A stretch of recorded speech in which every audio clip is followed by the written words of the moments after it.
In this video, we're solving problem 15.8.017 from the Larson and Edwards Calculus Early Transcendental Functions text, 7th edition. The problem statement says, the motion of a liquid in a cylindrical container of radius 2 is described by the velocity field f. We're asked to find the double integral of the curl of f dotted with n hat over the surface, where s is the upper surface of the cylindrical container of radius 2. And this is our field. Now, this is the velocity of the fluid. So we've got a container. They told us that the container has a radius of 2. So this distance is 2 units. And at each point in the container, this vector tells us, or this equation tells us where that vector points. And that vector is pointing in the direction that the fluid is moving at that location. Now, this is not the graph of that particular vector field. I don't know what that looks like. You could use Wolfram Alpha or Calc 3D to better visualize this. This is just kind of a cartoon that gives us a sense of what's going on. So we're asked to evaluate this curl integral. There are two ways we can do it. We can evaluate it directly, just using our formulas, or we can evaluate the equivalent line integral, and that line integral is equivalent due to Stokes' theorem. I think in this video, I'm going to evaluate both and show you that you get the same thing either way. If you want, you could just evaluate this, or you could evaluate the line integral, but you're going to get the same thing. Okay, so Stokes' theorem, let's just review what that says.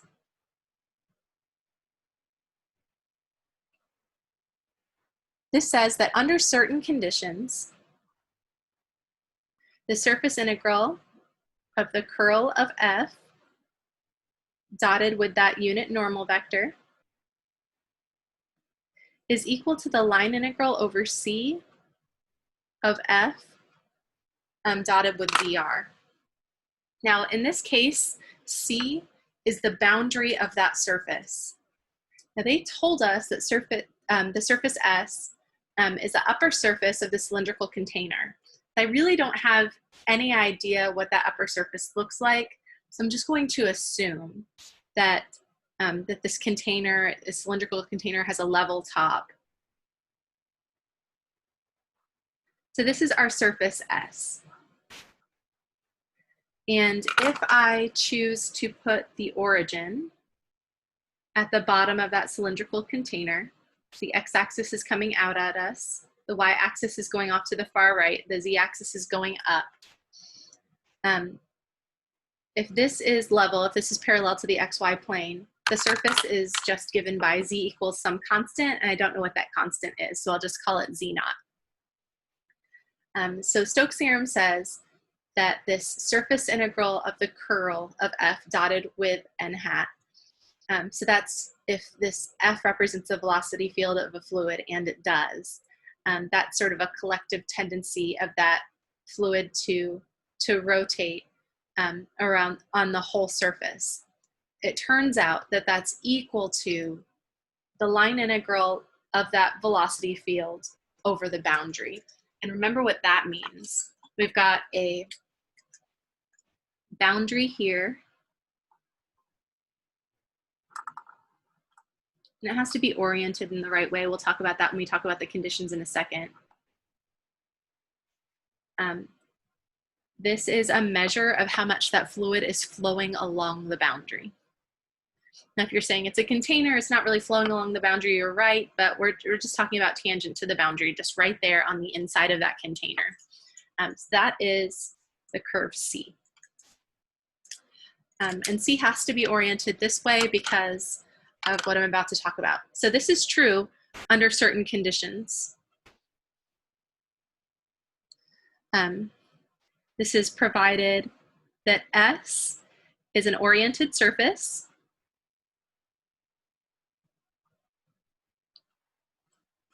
It's oriented with an upward unit normal, n hat.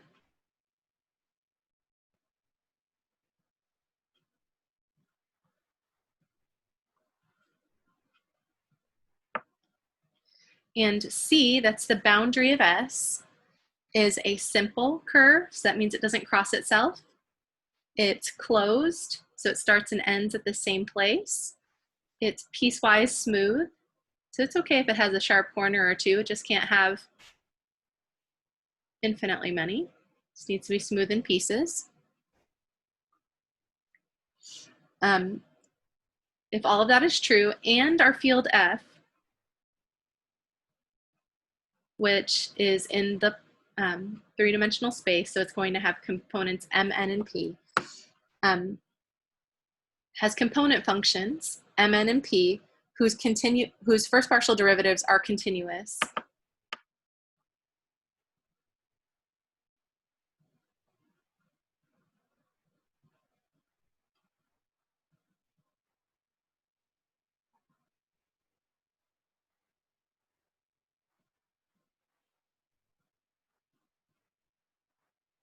On an open region containing S and containing C. So imagine you've got some little bubble all the way around C and above S and below S. So it's like bubble wrap, completely surrounding that surface and completely surrounding the boundary. So M, N, and P have to have continuous first partial derivatives on an open region.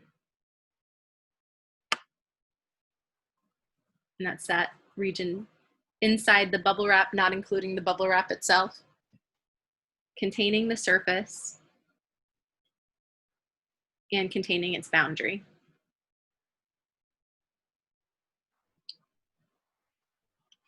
So if all of these things are true, this is equal to this. Let's see. Is S an oriented surface? Sure. We can orient it with an upward unit normal or a downward unit normal. It'd be up to us. They want it to be an upward unit normal for these to be equal to each other. So the upward unit normal would look like this. Looks like it's just going in the positive z direction because this is z equals a constant. So it looks like the upward unit normal is just k hat.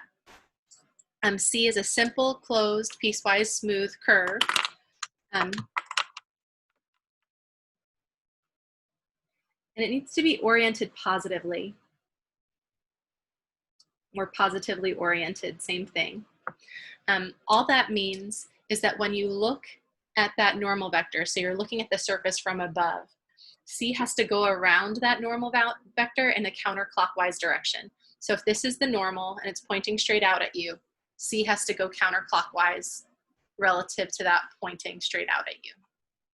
Okay, so it's positively oriented, so C has to go that way.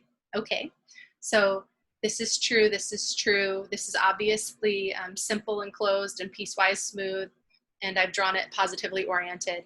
And now I need to look at the component functions of our field. Do these components, M, N, and P, have continuous first partial derivatives on a little region that contains that surface and the boundary, C? Well, sure, this is a polynomial in Y, that's a polynomial in X, and of course, a constant function has continuous first partial derivatives. So all of these are satisfied. So this integral should be equal to this line integral.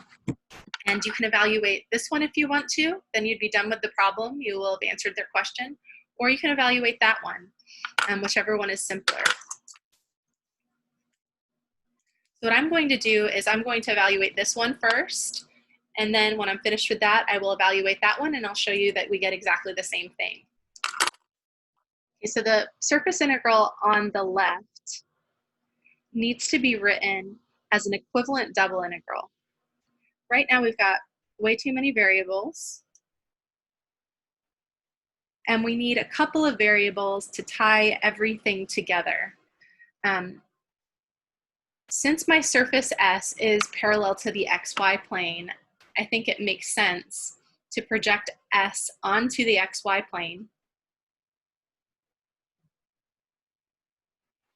So we'll see a circle of radius 2, because they told us that this is in a cylindrical container of radius 2, and we chose to put our origin there at the center and the bottom of that circle, or the bottom of the container in the center of the circle. So that's the projection onto the xy plane, that's the region R. So rather than evaluating the surface integral over the surface itself,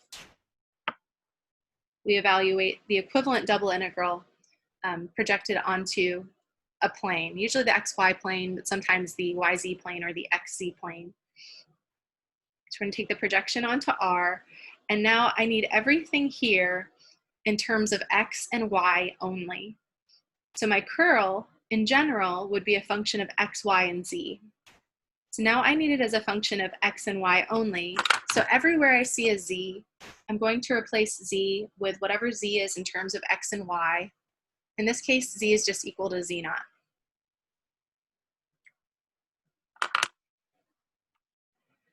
And then the normal vector multiplied by that surface area piece, we showed in a different video that that simplifies to the gradient of capital G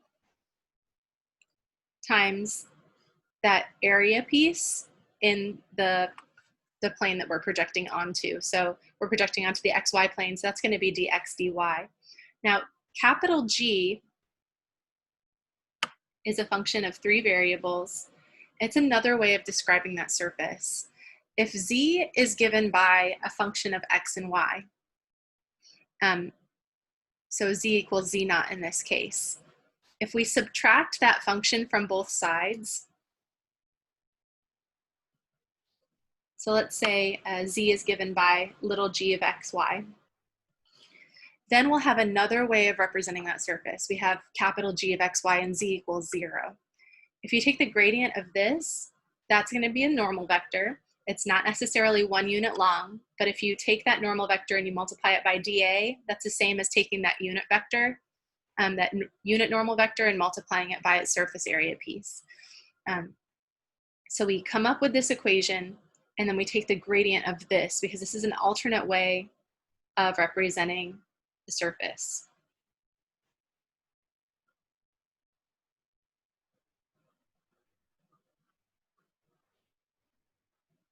Okay, so you find curl in terms of x and y, you find the gradient of capital G in terms of x and y, you take a dot product, and then you evaluate the double integral over R. So let's start with the curl. Remember, that's a cross product with the del operator.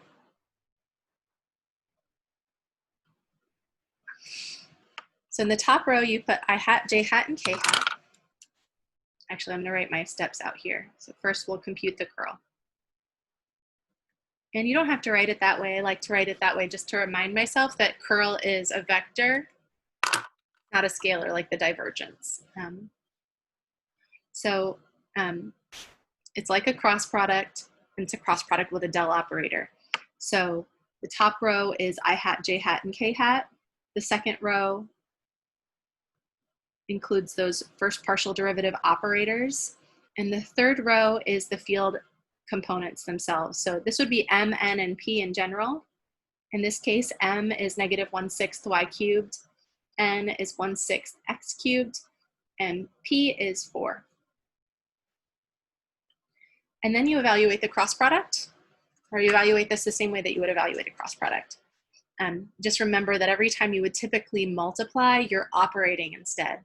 So we cross out the row and column containing I hat, and then normally we would do this times this minus this times this. It's the same thing, but instead of multiplication, operate. So we are taking the partial derivative with respect to y of 4, which is 0 because there's no y's in that. And then you subtract the partial derivative with respect to z of this. There's no z's in that, so it's constant with respect to z. We get 0. Then for the y component, you always put a negative 1 there. So you cross out the row and column containing j hat, and then we do the same thing. Take the partial with respect to x of 4, that's 0, and subtract the partial derivative with respect to z of this. There's no z's in that, it's constant with respect to z, so we get 0. Then we cross out the row and column containing k hat. Now we actually have something that's non-zero. So you're taking the partial derivative with respect to x of 1/6 x cubed. So of 1/6 times the derivative of x cubed, which is 3x squared. 1/6 times 3x squared is 1/2 x squared. You could simplify that if you want to on that line. or you can show your work like I am. So we've crossed out this row and this column. We did this. Now we're going to subtract this partial derivative, the partial derivative with respect to y of the negative 1/6 y cubed. So bring the negative 1/6 down. The derivative of y cubed with respect to y is 3y squared. And of course, that's 0 times I hat plus 0 times j hat. And then we've got a 1/2 x squared minus a minus is a plus 1/2 y squared. And we can factor out the 1/2. Now at this point, we would typically replace any z's in that curl with whatever z is when you're on the surface. In this case, z is just equal to a constant. So I would look at my formula and I would replace z with z naught here, and then just remember that z naught is some arbitrary constant when I do my calculations later. But there's no z here. In other examples and the problem on your final, there may be a z here. So make sure you write it in terms of the variables in the plane that you're projecting onto. So usually we project onto the xy plane. So I need this in terms of x and y, and it already is, so I don't need to substitute. Now I need to calculate capital G. So I take, excuse me, I'm writing every letter but the letter I need to write. G is a function of x, y, and z, and that's going to be z minus the equation of the surface. The equation of the surface is just z naught. And then we take the gradient of that. So you're taking partials with respect to x, y, and z. There are no x's or y's in that equation, so those partial derivatives are 0. Partial derivative of this with respect to z is 1. Okay, so we've got the curl, we've got the gradient of capital G, now we dot them.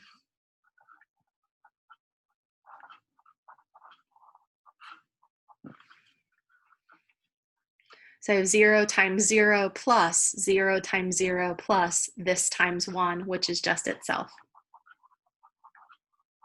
So that's our integrand. You write out the steps for you. We computed the curl, then we computed g equals z minus whatever g or z is in terms of x and y. And then we compute the gradient of capital G. And then we compute the curl dotted with the gradient. Okay, now that's our integrand. So the surface integral of the curl dotted with that unit normal vector on the surface turns out to be equal to the double integral over r of 1/2 x squared plus y squared. So I need to evaluate this now, but look at that region R. It's a circle, and my integrand has an x squared plus y squared in it. So it makes sense to take this double integral and convert it to polar coordinates. A circle is easy to describe in polar coordinates. Remember, R is the radius of a circle. So I've got r equals 1 here, r equals 1/2 here, r equals 3/4, r equals 1. As r goes from 0 to 2, we get the whole disk. So we've got that there.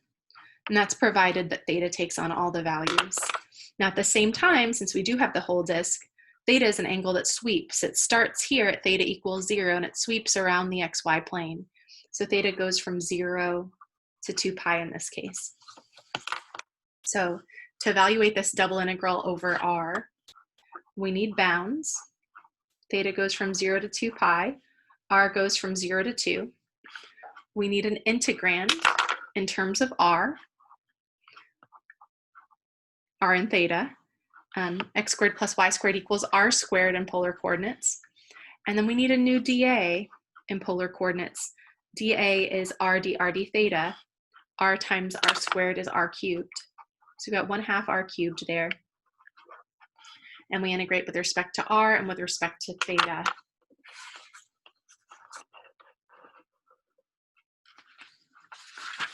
Okay.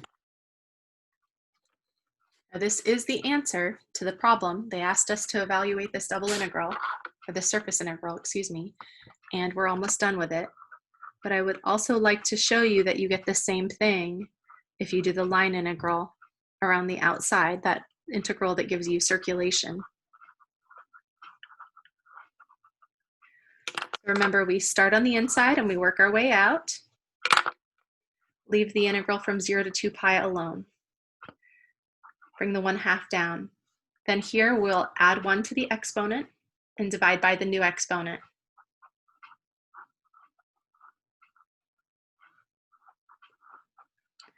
So we end up with a 1/8. That's my constant. 2 to the 4th is 16. So we have 16 minus 0 is 16. And you can pull that out as well. Now you're just anti-differentiating 1. With respect to theta, you get theta, and then you evaluate at 0 and 2 pi and subtract. So this is 2 times theta. That simplifies to 2. And we evaluate from 0 to 2 pi. So we get 4 pi. Okay, that's one way of doing it. Now, if you wanted to apply Stokes' theorem, rather than evaluating this integral, you could evaluate this line integral instead. So that means I need a parametric representation of that curve C. Now, C is just a circle. It's a circle of radius 2. It's just shifted up Z equals Z naught units. So if Z naught was 10, it's a circle of radius 2 up 10 units. I actually don't know what Z is though. So we need a parametric representation of C, which is just a circle. We can find that, and then we can evaluate this line integral by writing f in terms of t, computing dr, and then evaluating the dot product. We're going to get the same thing. We're going to get 4 pi because the conditions of Stokes' theorem hold. And Stokes was right. He's not lying to us. It's a theorem for a reason. Okay, so let's do this. Now remember, the variable that ties all the variables together with a line integral is the variable t. So we can integrate from t equals a to t equals b. We've got our field. It used to be in terms of x, y, and z. We want it in terms of t. So we want x to equal x of t, y to equal y of t, and z to equal z of t. And that's valid as long as we are on the curve C, where the curve is described by parametric equations, x of t, y of t, and z of t. So this is giving you your field as a function of t as experienced by somebody that's traveling along that curve. dr is just r prime of t dt. And this is where r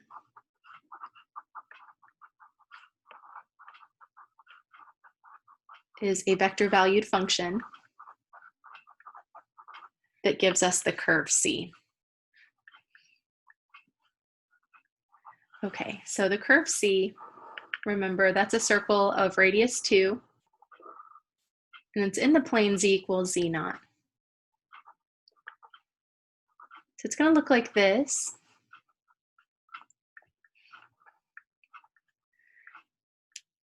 So that looks like the unit circle. It's just twice as large. The radius is twice as large. So x can be represented by 2 cosine of t. That makes sense because x goes between -2 and 2. And y can be represented by 2 sine of t. And then x squared plus y squared will equal 4, which is what we have in a circle of radius 2. That's good. And then z is going to be equal to z naught because that curve C, remember, it's up z naught units in 3-dimensional space. Okay, so that's our R, and now we need the field in terms of t, using these as our components, or using these as our x, our y, and our z. We need to compute r prime, and then we need to compute a dot product. Oh, we've got the whole circle. So the bounds are 0 to 2 pi. Because that's a cosine of t and a sine of t. We go all the way around the circle as t ranges from 0 to 2 pi. Okay, so we need f. F has components -1/6 y cubed, +1/6 x cubed, and 4. So f in terms of t is this. You just replace x with x of t, and you replace y with y of t, and if there were a z, you'd replace z with z of t, but there's no z here. Y of t is 2 sine of t.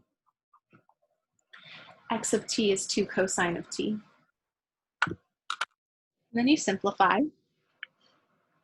So we're going to have 2 cubed times sine cubed. It's 8 divided by -6. So that's 4 times 2 over 3 times 2. So the 2's reduce. We're multiplying by sine cubed here. And we're going to have a positive 4 over 3 here as well. So that's that. And now we need r prime. You just take the derivative component by component. Derivative of cosine is negative sine. The derivative of sine is cosine. And the derivative of z naught is 0. Now when you compute a dot product of those two, you've got this times this. That's a negative times a negative. That's going to be a positive 8 over 3 times sine cubed, or sine cubed times an extra sine is sine to the 4th of t. And we're going to have an 8 over 3 there as well. Cosine cubed times cosine is cosine to the 4th. And 4 times 0 is 0.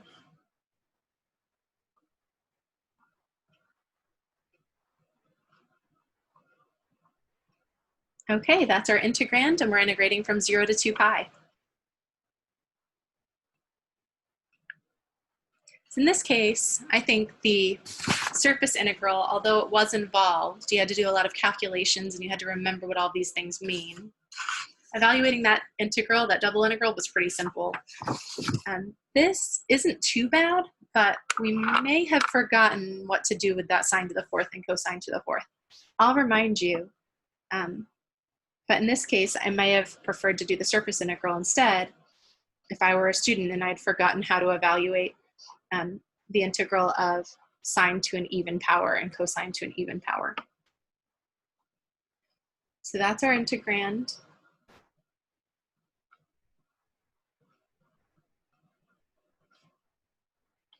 You can pull the 8/3 out if you want to. Okay, now you've got sine to the 4th and cosine to the 4th. That's sine squared times sine squared, or cosine squared times cosine squared. It's up to you.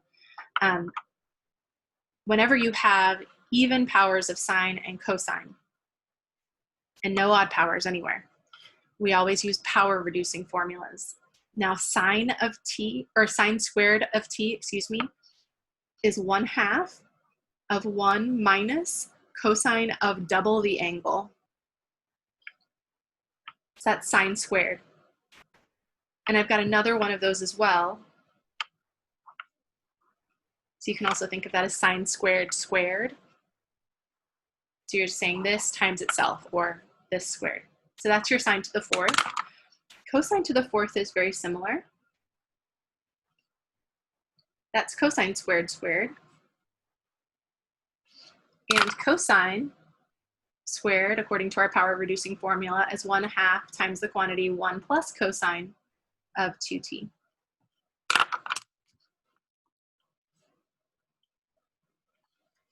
Square the 1/2.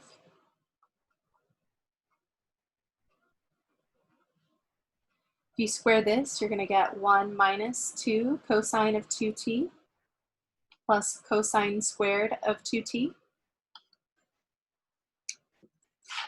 If you write it twice in FOIL, that's what you'll get. You can also use that formula from algebra. A minus b squared is a squared minus 2ab plus b squared. That minus 2ab comes from outer times outer and inner times inner. So we've got that. And then you also have a 1/4 over here. Let's factor that out from both of them. And then the 1 plus cosine of t, 2t quantity squared, is 1 plus 2 cosine of 2t. And then you've got cosine of 2t times cosine of 2t is cosine squared of 2t. And look at what happens. Since that's a minus and that's a plus, these guys are gone. Two terms that are very similar. And now you've got 1 plus 1 is 2, and cosine squared plus cosine squared is 2 cosine squared. So you've got 3/8 times the 1/4, which you can factor out, times the integral from 0 to 2 pi of 2 plus 2 cosine squared of 2t. And cosine squared of 2t is another one, oops, almost forgot my dt, that I can't evaluate without a power reducing formula. So I remember this is 1/2 of 1 plus cosine of double the angle. It was 2t, now it's going to be 4t. That 2 times that 1/2 is going to give us a 1. So we're going to have 2/3 out front times the integral from 0 to 2 pi of 2 plus 1 is 3. And then we'll have 2 times 1/2 times cosine is just going to be a single cosine of 4t. Okay, we finally simplified to the point where we can evaluate the integral. So let's anti-differentiate, bring your constant down. We get 3t. The antiderivative of cosine of 4t is sine of 4t. Since you've got a constant inside, make sure you divide by that constant. And then we're evaluating from t equals 0 to t equals 2 pi. At 2 pi, we've got 2/3 times 3 times 2 pi, and then sine of 8 pi is 0. So really we just have this times 3 times 2 pi. And then at 0, we're going to have a 0 and sine of 0, which is 0. So the answer is, and I'm running out of space, 2/3 times 3 times 2 pi. So we get 4 pi. So that's the value of the line integral. And we found that by coming up with a parametric representation of r, finding f in terms of t, computing r prime, computing a dot product, and then evaluating an integral, which required us to remember some power reducing formulas. So that was an option. Or we could compute the surface integral, which you transform to a double integral over r, which isn't too bad. You just have to find the curl, write it in terms of x and y only. You've got to find a function of 3 variables representing the surface and take its gradient, take a dot product like we did here. And then once you find that dot product, that's your integrand, and you do the double integral. And that was easier to evaluate in polar coordinates. So you see, either way, you're getting 4 pi. You get 4 pi there, or on this one, we got 4 pi there. What does that mean? Well, this integral represents sort of collective tendency of that fluid to swirl while it's on this surface. This line integral is the circulation. That's how much that fluid is going along that boundary curve on the boundary of that surface. So the circulation is somehow measuring that collective tendency of the fluid to sort of swirl inside. So that's Stokes' theorem. And if you are doing a problem like this on a test, you can do this one or this one. You don't have to do both. But I wanted to show you in the video how you could do both and you'll get the same thing.